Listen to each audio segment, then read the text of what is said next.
अब अमेरिका का नागरिक बनना पहले जितना आसान नहीं रहेगा। ट्रंप सरकार ने साफ कर दिया है कि यूएस नागरिकता टेस्ट को और ज्यादा मुश्किल बनाया जाएगा।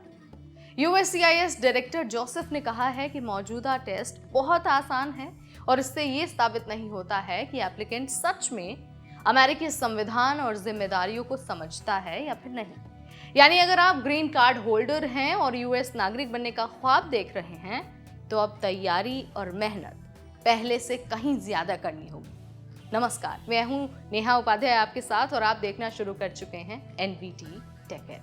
अगर हम मौजूदा सिस्टम की बात करते हैं तो 10 सवाल पूछे जाते हैं जो 100 सवालों की लिस्ट से चुने जाते हैं। 6 सही अगर आपने आंसर दे दिए तो आप पास हो जाते हैं। साथ में थोड़ी सी बेसिक इंग्लिश जो है उसको टेस्ट किया जाता है। सवाल भी बेहद आसान होते हैं, जैसे 2 फेडरल हॉलिडे के नाम बताइए, सरकार के एक ब्रांच का नाम बताइए, अपने गवर्नर का नाम बताइए। यानी अभी तक जो टेस्ट है वो ज्यादातर रटने भर का खेल था, यानी कि आप जो पर्टिकुलर क्वेश्चंस हैं उनको लर्न करके जाइए और जाकर नागरिकता का टेस्ट पास कर लीजिए और बन जाइए यूएस नागरिक। लेकिन नई प्लानिंग के हिसाब से टेस्ट को और टफ बनाने की जो प्लानिंग है वो चल रही है। एप्लीकेंट से एसएल यानी कि निबंध लिखवाया जा सकता है, जैसे आपके लिए अमेरिकी नागरिकता का क्या मतलब है, इस पर पूरा का पूरा निबंध लिखवाया जा सकता है। सवालों को ज्यादा स्टैंडर्डाइज्ड और डीप किया जाएगा। अब सिर्फ रटी रटाई लाइनें बोल देने भर से काम नहीं चलने वाला है। सरकार चाहती है कि जो भी अमेरिकी नागरिक बने वो कॉन्स्टिट्यूशन और सिविक रिस्पॉन्सिबिलिटीज को सही मायने में समझे। जोसेफ एल्डो ने साफ कहा है कि मैं फ्रॉड के खिलाफ वॉर डिक्लेयर कर रहा हूं। यूएससीआईएस फिर से पड़ोसियों और को-वर्कर्स से इंटरव्यू करेगा ताकि एप्लीकेंट की असली लाइफस्टाइल और उसके बैकग्राउंड को समझा जा सके। यूएससीआईएस का लॉ एनफोर्समेंट यूनिट भी बड़ा किया जा रहा है, जिसमें स्पेशल एजेंट्स फ्रॉड पकड़ने और गलत डॉक्यूमेंट्स की जांच करने वाले हैं। मतलब अब स्क्रूटनी और जो मॉनिटरिंग है वो पहले से कहीं ज्यादा सख्त होने वाली है अगर आपको यूएस नागरिक बनना है तो। लेकिन हर कोई इस कदम को सही नहीं मान रहा है।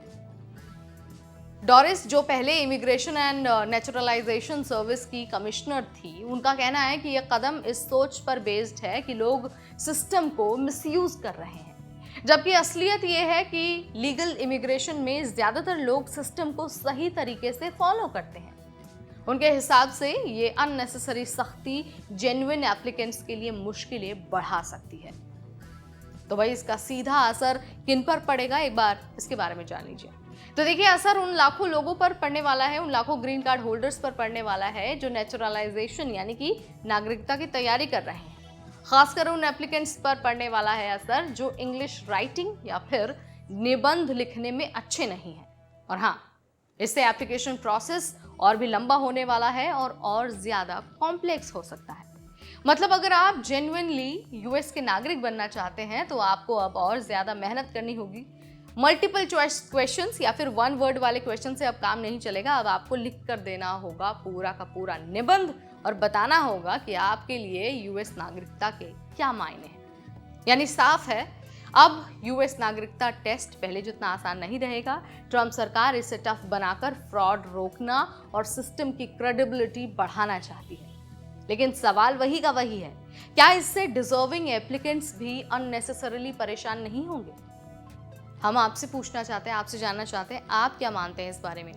क्या नागरिकता टेस्ट को कठिन बनाना ट्रंप का ये सही फैसला है या फिर आपको लगता है कि इससे जेन्युइन कैंडिडेट्स भी परेशान होंगे?